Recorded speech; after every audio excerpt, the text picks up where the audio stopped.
Halo teman-teman, jumpa kembali dengan saya Budi Taftazani. Terapi jarak jauh di beberapa literatur disebut juga sebagai non-local healing atau distance healing.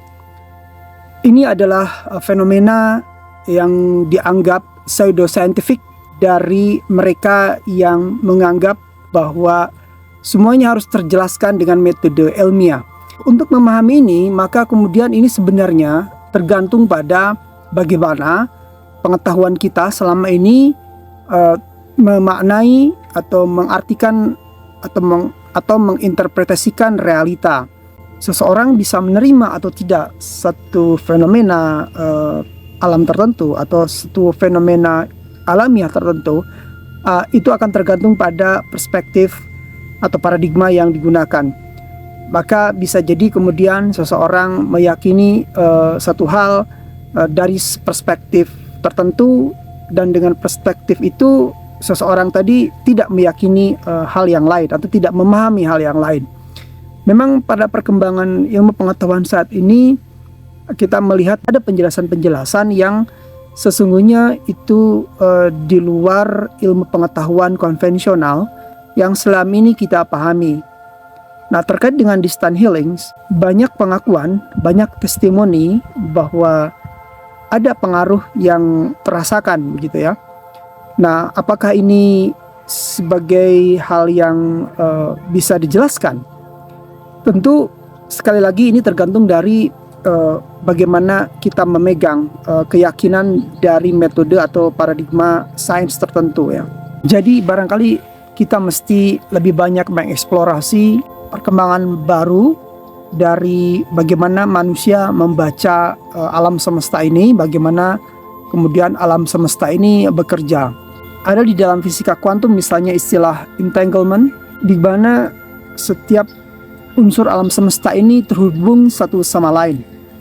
Itu yang menyebabkan kemudian itu dinamai dengan non-lokal. Nah, berbeda dengan pandangan fisika konvensional yang lokal, bahwa satu sama lain itu, bahwa satu partikel dengan partikel lain itu adalah terpisah. Nah, terkait dengan itu juga ada istilah-istilah seperti placebo atau nocebo.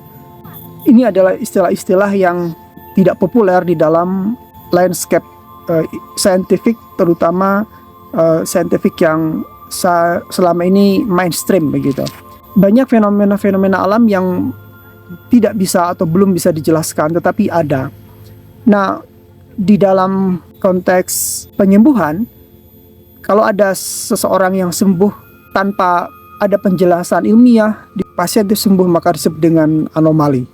Nah, anomali-anomali ini sebenarnya adalah sebuah fenomena yang tidak atau belum bisa dijelaskan secara saintifik hari ini. Nah, untuk itu ketika fenomena itu ada, maka kita mesti mengeksplorasi pengetahuan yang lain begitu ya. Mesti terbuka dengan kemungkinan-kemungkinan pengetahuan yang lain yang bisa menjelaskan. Seperti yang tadi disebutkan, ada satu pandangan bahwa setiap komponen di alam semesta ini terhubung, sehingga kita tidak lagi melihat bahwa alam semesta realita ini terdiri dari partikel-partikel yang terpisah. Bahkan para ilmuwan saat ini pun mereka masih stuck ya. Apakah memang realita ini atau alam semesta ini itu terdiri dari komposisi materi dalam hal ini seperti partikel, atau apakah ini sebagai sebuah gelombang yang saling terhubung tadi? Ya, tentu cara kerja atau sifat atau karakter dari gelombang dan partikel itu berbeda. Penjelasan-penjelasan seperti itu sepertinya mesti dieksplorasi begitu. Pada saat seseorang mengalami kesembuhan dengan perlakuan tertentu yang berbeda dari cara-cara yang biasa atau cara-cara yang konvensional, maka seringkali orang atau orang Indonesia menganggapnya sebagai itu sugesti.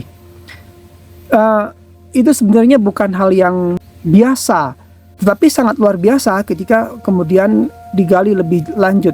Sugesti sebenarnya adalah pada kekuatan pikiran atau kekuatan keyakinan.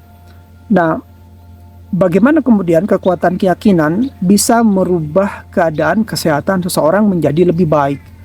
Nah, ini juga di luar pengetahuan biomolekular, para ilmuwan juga dibingungkan bagaimana kemudian realita ini bisa bekerja dipengaruhi oleh kesadaran manusia, bisa dipengaruhi oleh pikiran manusia.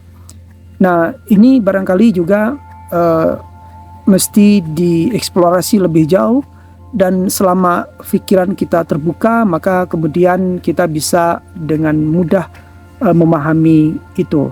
Di masa depan barangkali akan lebih banyak pengetahuan-pengetahuan baru yang bisa membuka misteri bagaimana fenomena seperti distance healing atau non-local healing ini terjadi.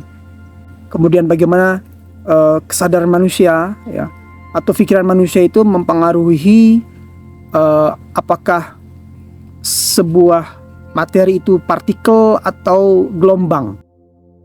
Di dalam eksperimen yang dikenal dengan eksperimen double slit atau celah ganda, ditemukan bahwa terdapat perbedaan sifat dari unsur subatomik ketika melewati celah ganda.